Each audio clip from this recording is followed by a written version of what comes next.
girdim. Ya ona göre hız alsın. Vietnam koşumundan maşinle uçağını saatlaşında gemileri saatlaşında Vung Tau şehri Deniz Yaka şehri önünde oturanım Kemal Anladı git bayanım amanladım motorda gelirik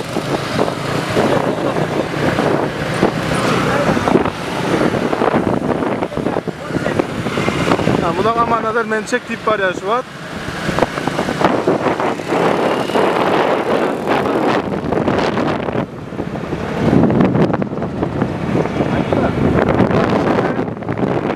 Yarımada şeklinde bu tarafı turistlerin geleceğin yerlere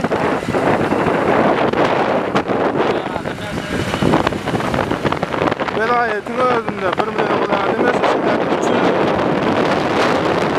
adam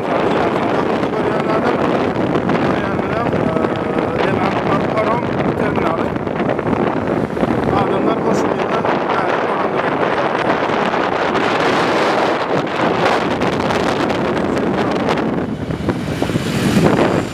şehirde ulu küçüğü her yeri oteller, mehmanhaneler var.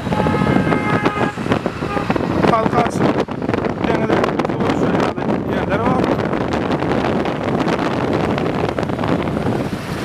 Merdiven.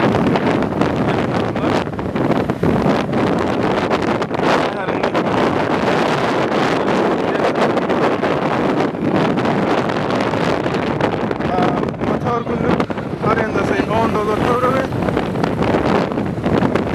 motorun benzin tadalım 50 mun açıldı 2 yarım tadalım benzin bu yolunda grubun geçmeden şehirde ayrıldım. Şehre gelmez hoşumda gelme için geldim tadalım.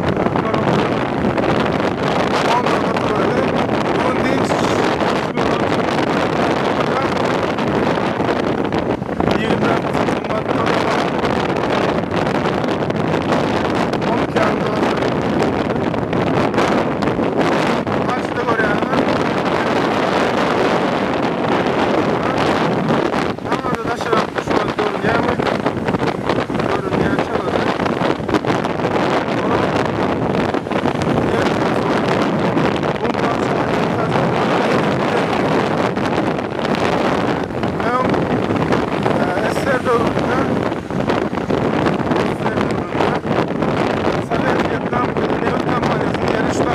Vung Tau'da yerleşene kadar çoğu çimlerde altında köp olanlar ettim. Buradan Arap çekiç. Ölçünü değerli Vietnam'da komünizm, sosyalizm